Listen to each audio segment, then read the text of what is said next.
That night was the craziest, yet the most exciting night of my life. It was a quiet Friday when it happened. I lay on my back, staring at the faint patterns of moonlight on the ceiling, my thoughts scattered and restless. I felt lonely because my husband Henry was away on a business trip for the next 2 months. Still, and I had already not seen him for 3 weeks now. It was only when the soft creak of the door broke through the stillness that I realized I wasn't alone. I sat up slightly, squinting toward the faint figure in the doorway. "My 19," he said.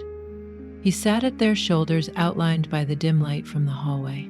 He hesitated, one hand gripping the door frame as though it were the only thing keeping him upright. "Mom," he said quietly, his voice laced with hesitation. I rubbed my eyes, my heart already tightening at the sound of his voice. "Alex, what's wrong?" He didn't respond right away. Instead, he stood, frozen, his shadow stretching across the room. Finally, he stepped inside, his bare feet making soft thuds against the carpet.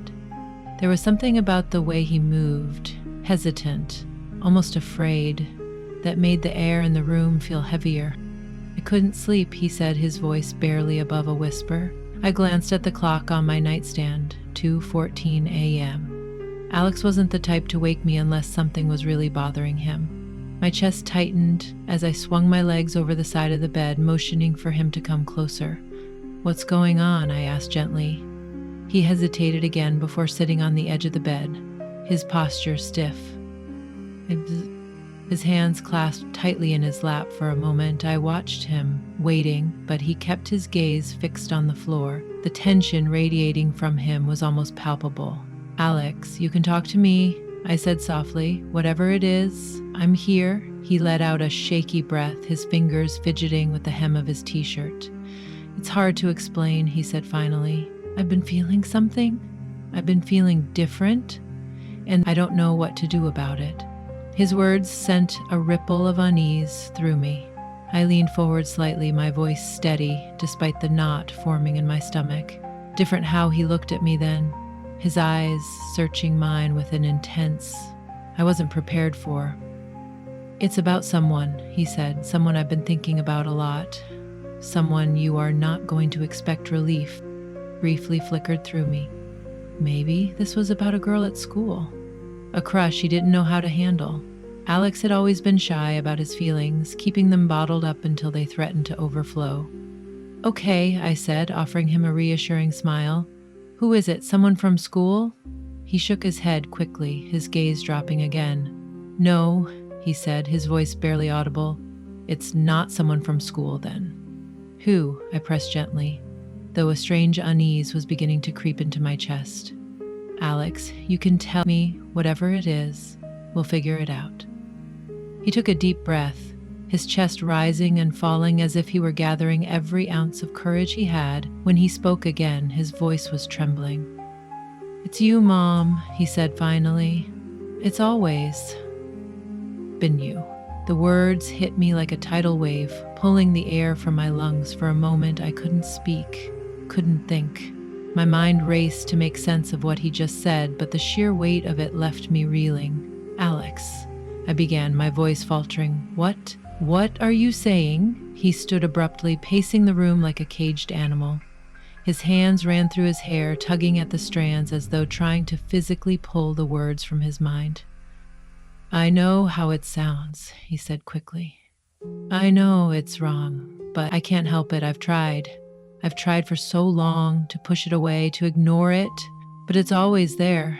I stared at him, my heart pounding so loudly I could barely hear his words. "Alex, this isn't, don't tell me it's not real," he interrupted, his voice breaking. You know what? I've never felt this way about anyone else. It's not just admiration or some stupid crush. It's something way deeper, Mom, Alex. I said again, my voice trembling. "You're my son. What you're feeling, it's not love, it's something else. It is love," he shouted, his voice raw with emotion. "You're everything to me, Mom. You're the only one who's ever understood me, the only one who's ever made me feel like I'm worth something. How can that not be love?" Tears stung my eyes as I tried to process his words.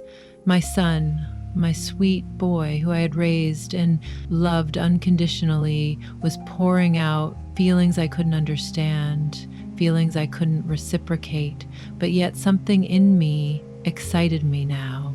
I think back at it, I think I didn't notice it yet.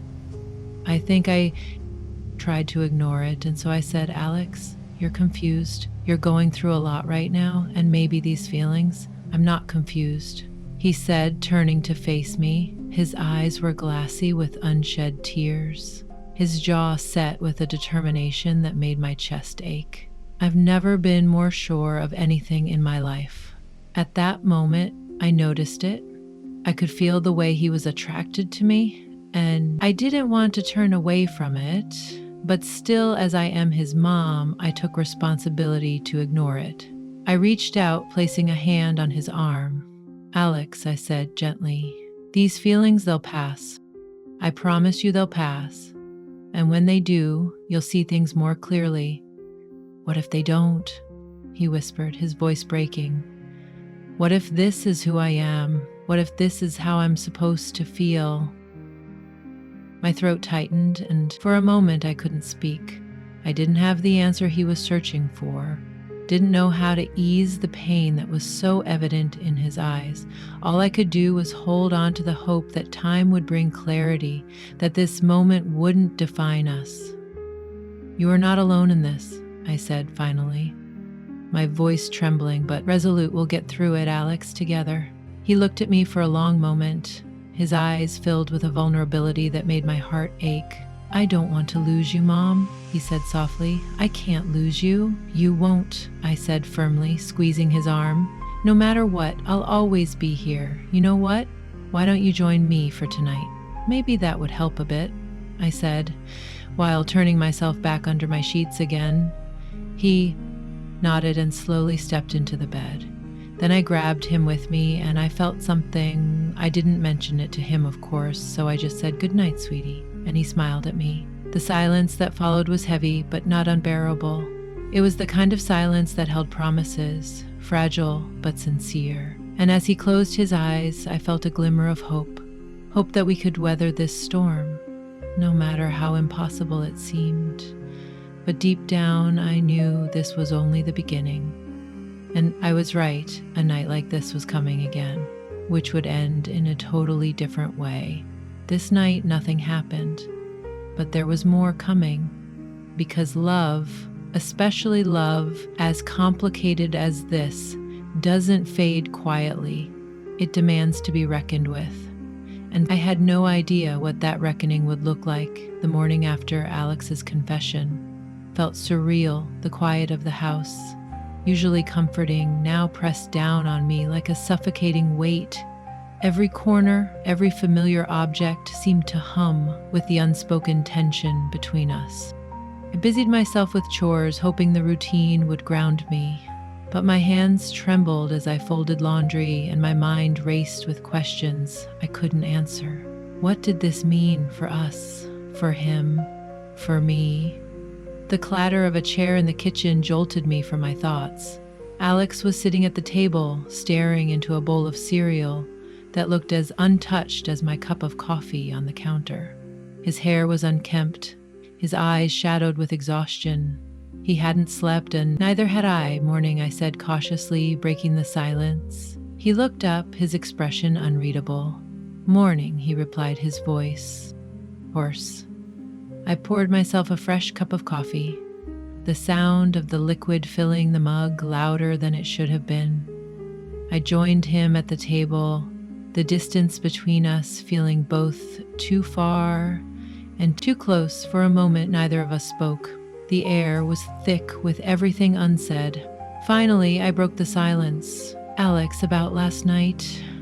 I meant what I said, he interrupted, his voice steady despite the turmoil in his eyes. I'm not going to pretend I didn't. I closed my eyes briefly, willing myself to stay calm. I know you're being honest, I said softly. But Alex, this, what you're feeling, it's not something we can act on. It's not something we should act on. He leaned back in his chair, his hands gripping the edge of the table. Why not? He asked, his voice tinged with frustration. Why does love have to fit into rules and boundaries? Isn't love supposed to be free? Love. I took a deep breath, searching for the right words. Love isn't just about what we feel, Alex. I said, it's about what's right, what's good for everyone involved. And this, what you're saying, it could hurt us both. He looked away, his jaw tightening. I don't want to hurt you, he said quietly. That's the last thing I want. I know, I said, reaching across the table to place a hand over his, and I don't want to hurt you either. That's why we have to handle this carefully. We need to find a way to move past this. His fingers tightened around mine, and for a moment, I saw the boy he used to be. The boy who'd held my hand when he was scared, who'd looked to me for guidance and comfort. But this was different. The way he looked at me now was different. I don't know if I can move past it, he admitted, his voice barely above a whisper. But I'll try for you. Tears welled in my eyes, and I gave his hand a gentle squeeze. That's all I ask. The days that followed were a blur of awkward conversations and forced normally. Alex tried to keep his distance, retreating to his room or spending long hours out of the house. I told myself it was for the best, that the space would help him sort through his feelings, but I missed him. Missed the easy rapport we'd shared before everything had changed from the night he confessed. We slept in the same bed every night. But still, I noticed there was a distance between us. One evening, as I was preparing dinner, I heard the front door open and close. Alex stepped into the kitchen, his hair damp from the rain. He looked at me for a long moment, as if deciding whether to say something. Hey, I said, trying to keep my tone light. You're just in time, dinner's almost ready. He didn't respond right away. Instead, he walked over to the counter and leaned against it, his arms crossed. I've been thinking, he said finally. I turned off the stove and faced him, my heart pounding. About what? About us. He said, his gaze steady. About what? I said that night. I swallowed hard, bracing myself. I immediately knew what night he was talking about. Of course, Alex. I thought we agreed. I know, he interrupted, and I'm not here to argue. I need to say this. I nodded, motioning for him to continue. I've been trying to figure out what to do with these feelings, he said, his voice low but firm, and I realized something. I don't want to lose what we have, Mom. Even if it's not what I want it to be, I'd rather have you in my life as my mom than risk losing you completely. Relief washed over me, though it was tempered by the sadness in his voice. Alex, you're not going to lose me, I said. No matter what, I'll always be here for you. He nodded, his lips pressing into a thin line. I know, but it's hard. It's really hard. I stepped closer, placing a hand on his arm. It's going to take time, I said gently. But you're strong, Alex, and I'll help you through this, however. I can. His eyes met mine, and for a moment the tension between us seemed to ease. Thanks, Mom, he said, his voice soft. That means a lot. We stood there in the kitchen, the rain tapping against the windows, and for the first time in days, I felt like we were going to be okay. But life has a way of complicating things when you least expect it. Because just when I thought we'd found some semblance of peace, something happened that threatened to unravel everything. The uneasy truce Alex and I had established held for a time, fragile but functional. He made an effort to smile more, to laugh at my jokes, and to join me for meals like he used to. I clung to those moments, trying to convince myself that things were improving. But late at night, when the house was silent and I was alone with my thoughts, the weight of his confession lingered. One evening, after a long day of work, I found Alex in the living room. He was sitting on the couch, staring blankly at the TV. An old sitcom played its last track, echoing awkwardly in the otherwise quiet room. He looked up as I walked in, his expression unreadable. You okay? I asked, sitting beside him. He shrugged. Yeah, just thinking. I hesitated before speaking about anything in particular. He let out a soft laugh, though there was no humor in it. What am I not thinking about this? My stomach twisted. Alex, I thought we were moving past this. I'm trying, he said quickly. I really am, but it's not that simple. You can't just turn feelings off like a switch. I know I said, my voice soft, and I don't expect you to, but we have to keep working on this for both our sakes. He turned to me then, his eyes searching mine.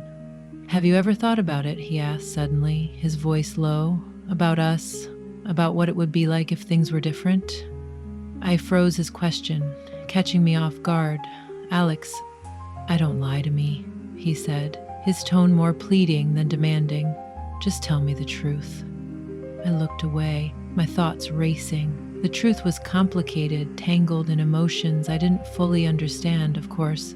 I'd thought about it. How could I not after what he'd said? But acknowledging those thoughts, even to myself, felt like crossing a line I couldn't uncross. It doesn't matter what I've thought, I said, finally forcing my voice to remain steady. What matters is doing the right thing. And this isn't right, he sighed, running a hand through his hair. I know you think that, but what if? No, Alex, I said, Al cutting him off. There is no what if. We're not going to have this conversation. He stared at me for a long moment, his expression a mixture of frustration and sadness. You're scared, he said finally. Yes, I am, I admitted, because this isn't just about you or me. It's about everything we've built, everything we stand to lose. But I was lying. I was scared. He was right about that, but for the wrong reason. I was scared to tell him that. For the last couple of days, I felt something too. Something I was scared to tell him. He didn't respond, and the silence that followed was deafening. Finally, he stood, his movements stiff and deliberate. I'm going for a walk, he said, heading for the door. Alex, I began, but he was already gone. The hours passed slowly, each minute dragging like an eternity. I sat by the window watching the street, my worry mounting with every moment. Alex didn't return. It wasn't until nearly midnight that I heard the door open. I rushed to the entryway, relief flooding through me as I saw him step inside, soaked from the rain. Alex, where have you been? I asked, my voice trembling. Walking. He said simply, shaking the water from his hair. I grabbed a towel from the bathroom and handed it to him. You're going to get sick, I said, my worry spilling over as irritation. You can't just disappear like that, he sighed, running the towel over his face. I needed to clear my head, and did it help? I asked, crossing my arms. He looked at me, then his eyes dark and unreadable. Not really. Something in his tone made me falter. I stepped closer, lowering my voice. Alex, we can't keep going like this. It's tearing us both apart. I know, he said, his voice barely above a whisper. But I don't know how to stop. Maybe we need help, I suggested. Someone to talk to? A therapist? His lips twisted into a bitter smile. You think a therapist is going to understand this? They might, I said, though I wasn't sure I believed it myself. Or at least help us figure out how to move forward. He shook his head, the towel dropping to the floor. No one can fix this, Mom. No one can change how I feel. His words hung in the air, heavy and unrelenting. I wanted to argue, to tell him he was wrong, but I couldn't, because deep down, I knew he was right. The worst part was even that I had still not told him that I felt something too that night, and that I was the one lying to him, trying to avoid my feelings for him too. I knew that, and still, I kept my mouth shut. At least for now. The following days were a blur of avoidance and awkward conversations. Alex tried to act normal, but the tension between us was palpable. Every interaction felt like walking on a tight RPP, and I couldn't shake the feeling that something was about to snap. That something came one evening as we were cleaning up after dinner. Alex had been unusually quiet all day, his movements tense and deliberate. As I loaded the dishwasher, he leaned against the counter, watching me. Mom, he said suddenly, his voice breaking the silence. I need to tell you something. I turned to face him, my heart pounding. What is it? I can't do this anymore, he said, his voice trembling. I can't keep pretending everything's fine, Alex. We've talked about this, I began, but he shook his head. No, you don't understand, he said, his voice rising. I can't just turn off how I feel. I can't keep pretending I'm okay when I'm not. Then what do you want me to do? I asked, my frustration bubbling over. What do you expect me to say? I don't know, he said, his voice cracking. I need you to see me, to understand how much this is tearing me apart. I do see you, I said, my own voice trembling now. I see you every day, Alex, and it breaks my heart to see you like this, but I don't know how to fix it. He took a step closer, his eyes locking onto mine. You can't fix it, he said, but maybe we don't have to. I stared at him, my mind reeling. Alex, what are you saying? He didn't answer. Instead, he closed the distance between us, his hand brushing against mine.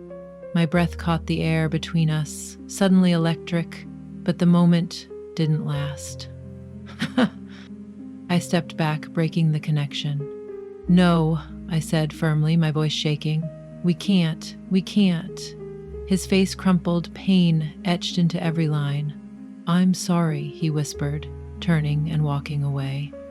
I stood there, my heart racing, the weight of what had just happened crashing down on me. Because no matter how much I tried to deny it, something inside me had responded to him. And that terrified me more than anything. I thought back of the nights we had spent together, the last couple of nights. He had been touching me more than first, and I noticed I did more to him too.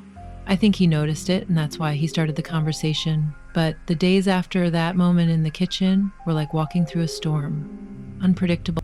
Overwhelmingly, Alex and I avoided each other more than ever when we did cross paths. The silence between us spoke louder than any words could. I told myself it was for the best, that this space was what we both needed. But the truth was, every time I saw him retreat to his room, every time I caught the flash of pain in his eyes, it tore at me. I spent nights replaying the scene over and over, the way he looked at me, the weight of words, the way my heart had betrayed me. In that brief, fleeting moment of connection, it wasn't right. It wasn't. But denying the complexity of what we were feeling only seemed to deepen the wound. One evening, as I sat in the living room, a book lying forgotten in my lap, Alex came in. He hesitated at the doorway as if unsure whether he was welcome. His hair was messy, his expression guarded. This was the moment. I just had to confess, just tell him what I felt. Alex, I said finally, my voice quieter than usual. He looked up, trying to keep his expression neutral. Hey, he replied. What's up? He stepped further into the room but didn't sit pacing. Slowly, near the edge of the coffee table, I wanted to talk, I said, glancing at me briefly before looking away again. I know things have been hard for both of us. He nodded, closing the book and setting it aside. They have. But, Mom, I don't want you to think I don't care. I do, more than you know. He stopped pacing, turning to face me. I know you care, I said. That's why this is so hard. Because no matter how much I try to let go, no matter how much I tell myself to move on, I can't, Mom, he began, but I held up a hand. Let me finish, I said. I've spent so much time trying to figure out what's wrong with me, why I feel this way. But the more I think about it, the more I realize it's not wrong to feel love, is it? Even if it doesn't fit the rules, even if it scares people. I swallowed hard, my own words striking something deep inside me. Love isn't wrong, I said carefully, but sometimes acting on it is, especially when it could hurt the people we care about. He nodded slowly, as if he'd expected that answer but needed to hear it anyway. I get that he said I do, but what am I supposed to do with these feelings? Bury them? Pretend they don't exist? No. I finally said, shaking my head, you don't have to pretend. I need to confess something too. And I'm just going to tell this to help you to channel your feelings into something that helps you grow, not something that holds you back. He sank into the chair across from me, his shoulders slumping. That's easier said than done, Mom, but tell me, what do you have to confess? Well, Alex, I said softly, I think you might have already noticed it a little for the last couple of nights while we were sleeping together. For a moment, he didn't respond. Then, to my surprise, he let out a quiet laugh. Your touches, he asked. Of course, I noticed, but I told myself you did that to make me feel good. To be honest, they only make me feel lost. They make me feel so close to what I want, but yet so far away. You're not lost, I said, leaning forward. You're just finding your way, and that's okay. It's part of growing up. He looked at me then, his eyes filled with a vulnerability that made my chest ache. I don't want to lose you, Mom, he said. I can't lose you. You won't, I said, my voice firm. No matter what, I'm here. That will never change. At that moment, without him noticing, my heart was pounding high up in my chest. I still hadn't told him how I felt, and that those touches were not only for his benefit, they were also because of what I wanted deep inside. So I decided to not let him come in between anymore. I had to clear my thoughts and tell him how I felt, but let me finish what I was going to say, Alex. Those touches, they were not to make you feel good. What he said, I did that because I felt something too, I confessed. In fact, I still feel something, Alex. I was scared to tell you because I am your mom, and it is wrong. It cannot be true. What we feel for each other, but I can't deny what I am feeling. He stayed silent for a moment, and then he leaned towards me, grabbing my leg. Alex, I said, we can't do this. What about Dad? We can. No one has to know, he whispered. But yet, I saw hesitation in his eyes. I leaned towards him, kissing him intensely, but not for long. I knew we couldn't do this, and I knew he wasn't sure either, so I pushed him away. Let's just get a good night's rest, and then we'll talk tomorrow, okay? I said. He nodded, noed, but we both felt the tension wasn't gone. We both went to the bathroom to brush our teeth and make ourselves ready for bed while changing into my pajamas. I smiled at him while he was washing his face. I went to the bedroom and crawled into my bed for the last couple of weeks. From that first night of his confession on, we had been sleeping together, so it was pretty normal for him to join me a couple of moments later. He entered the room, and before he got to the bed, I opened the sheets for him to step into. As I mentioned earlier, the tension still wasn't gone, and so I said, let's just make sure we take some good rest, and then we discuss all this tomorrow before Dad returns, okay? All right, he said. It felt like he had already resigned himself to the fact that nothing was going to happen, but I certainly hadn't. Unfortunately enough, I turned off the nightlight and said, "Good night, honey," turning away from him. "Good night, Mom." I heard my mind was spinning. A few minutes felt like hours, and my thoughts were all over the place. At one moment, my foot touched his leg, partly on purpose, but yet partly by accident. He didn't turn away, and before I knew it, I pulled him closer to me. He grabbed my leg, and I turned around. I still hesitated for a moment, but I let it all happen. I kissed him, and we even went further than kissing. I am not going to go into detail about what exactly happened, but I let myself go. And for a moment, I felt alive. I could forget all that had worried me in the last couple of weeks.